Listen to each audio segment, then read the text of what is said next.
हिंदी में यूपीएससी की तैयारी से संबंधित प्रोग्राम्स को देखने के लिए सब्सक्राइब करें study IQ IAS Hindi. Hello everyone, welcome to study IQ IAS Hindi. This is Manish Shrivastava. जैसा कि आपको पता है, रोजाना सुबह 8 बजे एक इंपॉर्टेंट सेशन लेकर मैं आता हूं जिसमें साइंस एंड टेक के अलग अलग टॉपिक्स को हम यहाँ डिस्कस करते हैं। आज हम केमिस्ट्री का एक टॉपिक है पीरियोडिक टेबल, वहां से कैसे कैसे क्वेश्चंस बनते हैं एग्जाम्स में, उनको लेकर आया हूं।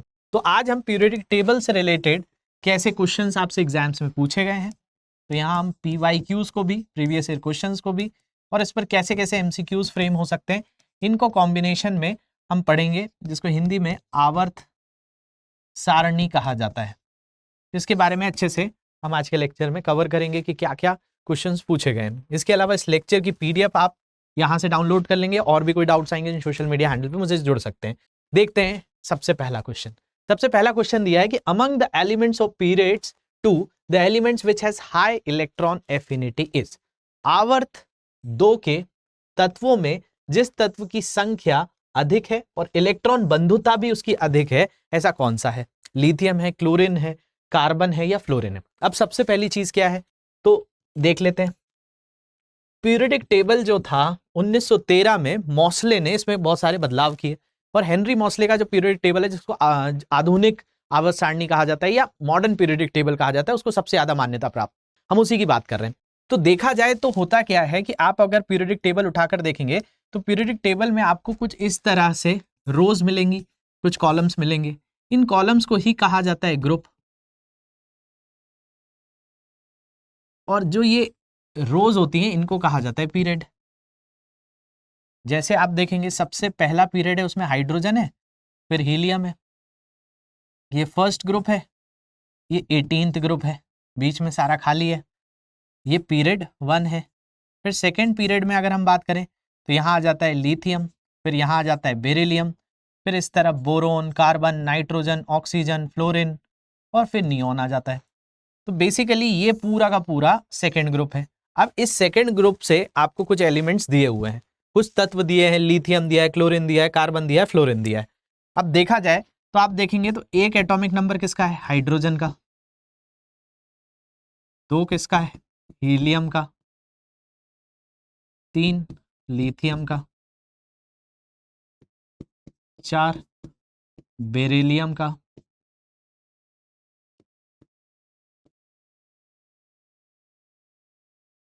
6 पे है कार्बन। 7 पर है नाइट्रोजन। 8 पर है ऑक्सीजन। 9 पे है फ्लोरीन, और 10वें नंबर पे आ जाता है आपका नियॉन। तो अब देखिए यहां से आपको बहुत सारे तत्वों के वो नंबर पता चल रहे हैं। अब इनमें कुछ ऑप्शंस में मोस्टली तो पूछे ही गए हैं, जैसे लिथियम दिया है तो लिथियम आप यहां से ले सकते हैं। तो लिथियम का कितना हो गया?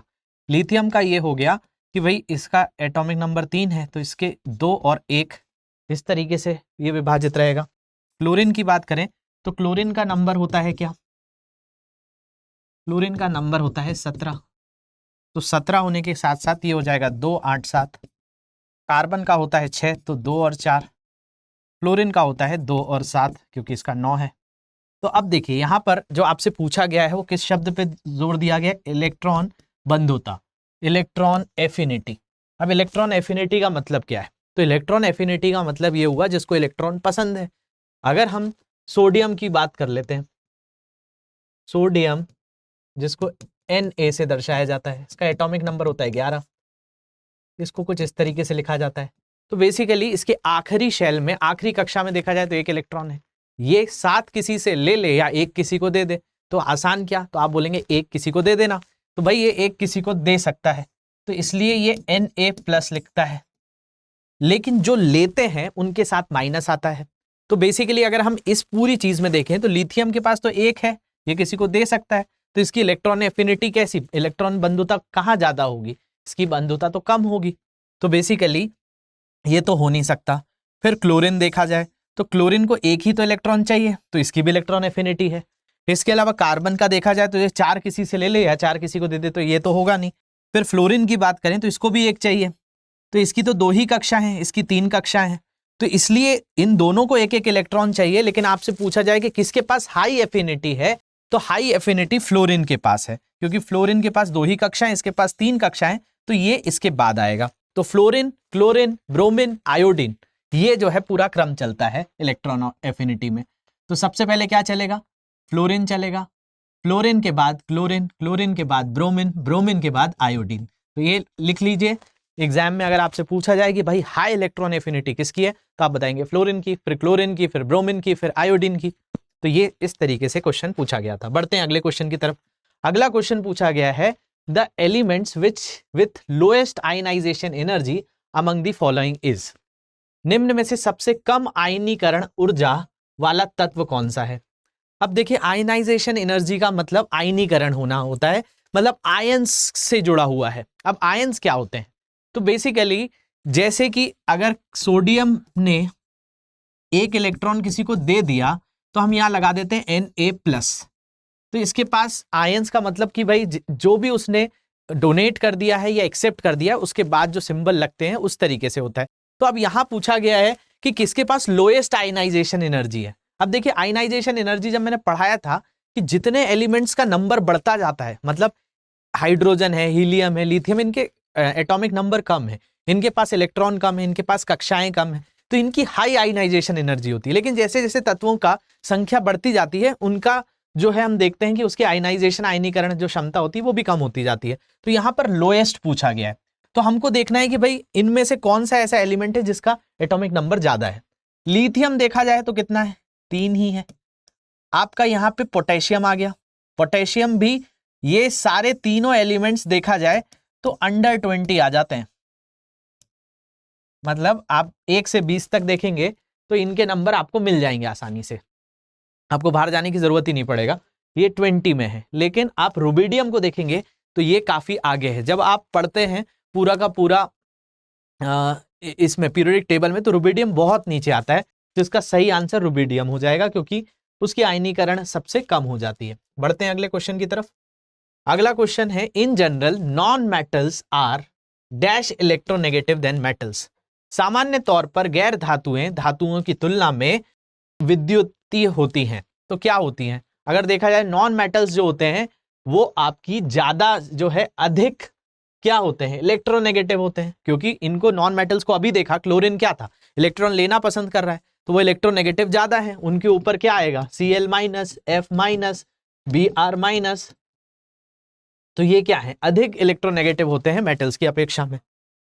बहुत सिंपल सा क्वेश्चन है। अगला क्वेश्चन है, the most distinctive property of a noble gas. Noble gas जिनको 0th ग्रुप कहा जाता है, जिनको 18th ग्रुप कहा जाता है,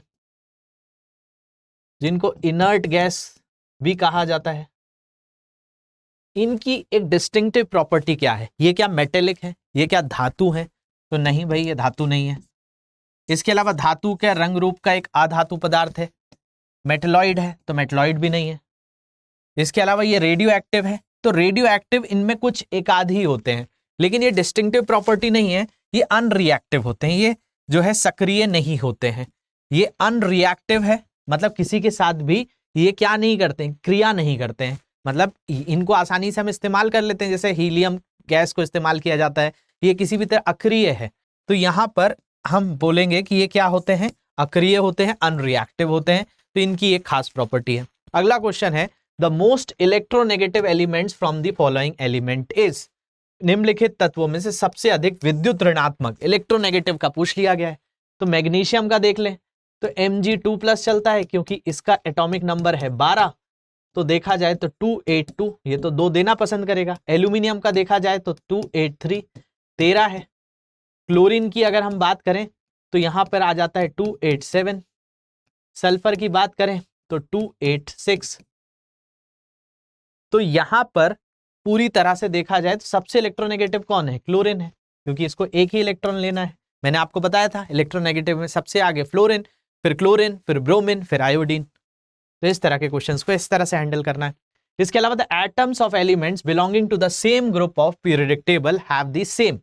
आवर्त सारणी के एक ही समूह में संबंधित तत्वों के परमाणुओं के समान क्या होता है? अगर हम किसी भी तरीके से, हम यहाँ सेम ग्रुप की बात कर रहे हैं, जैसे ग्रुप 1 की बात कर लें, ग्रुप 2 की बात कर लें या ग्रुप 18 की बात कर लें, तो अभी ग्रुप 18 में जैसे हमने देखा हीलियम है, आता है नियोन, आता है आर्गन, आता है आपका क्रिप्टन है, जेनन है, रेडॉन है, ये सारी चीजें जो हैं इनके पीरियोडिक टेबल मतलब इनकी जो कक्षाएं वो पूरी तरह से तृप्त हैं, इसलिए तो सक्रिय हैं, अक्रिय हैं, वो किसी के साथ क्रिया नहीं करते हैं।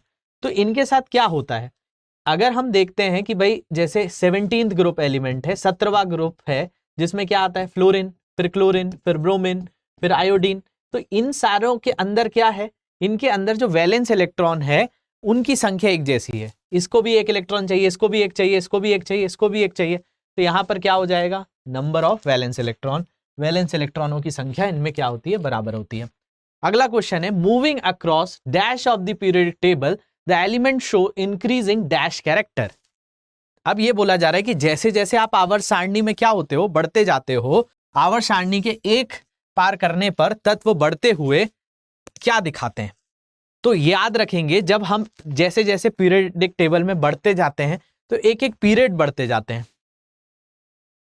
पीरियड बढ़ता जाता है और उनके अंदर नॉन मेटेलिक जो चीजें होती हैं, अवधि और आपकी गैर धातु, ये दोनों चीजें जो हैं इनके अंतर्गत आती रहती हैं, ये चीज याद रख लेंगे। तो जब भी आप मूव करेंगे क्या, अक्रॉस आ पीरियोडिक टेबल, तो period of the periodic table हमको मिलेंगे नॉन मेटेलिक कैरेक्टर्स। इसके बाद बढ़ते हैं अगले question, the properties of elements are periodic function of their, तत्वों के गुण उनके किसके आधार पर आवधिक कार्य करते हैं, एटॉमिक नंबर के बेसिस पर, तो एटॉमिक मास के बेसिस पर, संयोजकता के बेसिस पर, या बी और सी के बेसिस पर। तो देखिए, चाहे हमने जब शुरुआत करी थी हमने डोबरनियर का ट्रायड पढ़ा, हमने न्यूलैंड का ऑक्टेव रूल पढ़ा, हमने जो है मेंडलीव का पीरियोडिक टेबल पढ़ा, लेकिन आखिरी में मोस्ले ने हमको क्या बताया कि भाई जो बेसिक एलिमेंट प्रॉपर्टी है वो एटॉमिक नंबर। तो सारी चीजें परमाणु क्रमांक के आधार पर चलती हैं अभी के तौर पर, पहले अलग बात थी। अगला क्वेश्चन है, the most reactive non metals comprises dash group of the periodic table, सबसे प्रतिक्रियाशील आवर्त सारणी में गैर धातुओं का समूह कौन सा है। वही अब शुरुआत जहां से हुई, क्लोरीन, ब्रोमीन, आयोडीन, फ्लोरीन, ये कौन सा है, तो ये 17वां ग्रुप है, 17वां समूह। इसके अलावा select the elements in period 3 whose electron affinity 0, अवधि 3 में उस तत्व का चयन करें जिसकी इलेक्ट्रॉन बंधुता 0 है। अब यहां पर आपको थर्ड पीरियड में आना पड़ेगा।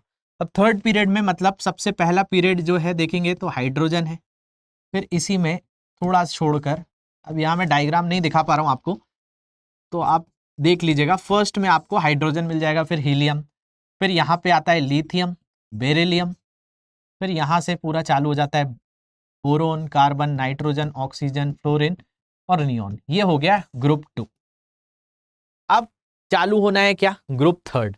अब ग्रुप थर्ड में आपसे पूछा गया है हुज इलेक्ट्रॉन एफिनिटी 0, जिसको इलेक्ट्रॉन जो बंधुता है उसकी 0 है, ऐसा कौन सा है। तो अगर हम बात करें इस एलिमेंट के हिसाब से, तो यहां पर नियोन तो कट गया, क्योंकि नियोन तो किस में आ गया, ग्रुप 2 में आ गया। इसके बाद देखा जाए तो ग्रुप 3 में क्या आएगा, ग्रुप 3 में आएगा आर्गन, जिसके पास इलेक्ट्रॉन एफिनिटी 0 है, क्योंकि बेसिकली ग्रुप 3 में अगर हम देखते हैं तो हीलियम, नियोन, आर्गन, फिर क्रिप्टन, जेनन और रेडॉन। तो ग्रुप 3 में ऐसी चीज जिसको एफिनिटी 0, जिसको कोई भी इलेक्ट्रॉन नहीं चाहिए। इलेक्ट्रॉन किसको नहीं चाहिए, इलेक्ट्रॉन उसको नहीं चाहिए जो पूरी तरह से तृप्त है, और तृप्त कौन है, inert gas, 0th group, 18th group, उनको कहा जाता है। तो यहाँ पे आंसर क्या हो जाएगा, हमारा आर्गन हो जाएगा। तो इतना दिमाग लगाना थोड़ा सा पड़ेगा, क्वेश्चन को देखकर आप आसानी से कर लेंगे। तो यहाँ तक मुझे लगता है कि सारी चीजें समझने आ रही होंगी सभी को। इसके अलावा एक ये चीज जो थी, lanthanide and actinides are also called, lanthanide और एक्टिनाइड भी कहलाते हैं क्या, नॉर्मल एलिमेंट, सामान्य तत्व, ट्रांजिशन एलिमेंट, संक्रमण तत्व, नोबल गैसेज या इनर ट्रांजिशन एलिमेंट। तो इनको कहा जाता है इनर ट्रांजिशन एलिमेंट, आंतरिक संक्रमण तत्व जो है ये नाम दिए जाते हैं। तो आज के क्वेश्चंस आपको कैसे लगे ये कमेंट सेक्शन में मुझे ज़रूर बता दीजिएगा।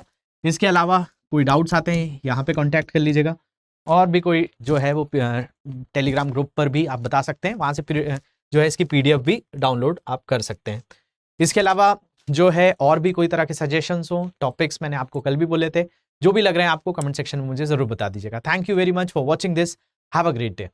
हिंदी में यूपीएससी की तैयारी से संबंधित प्रोग्राम्स को देखने के लिए सब्सक्राइब करें स्टडी IQ IAS हिंदी।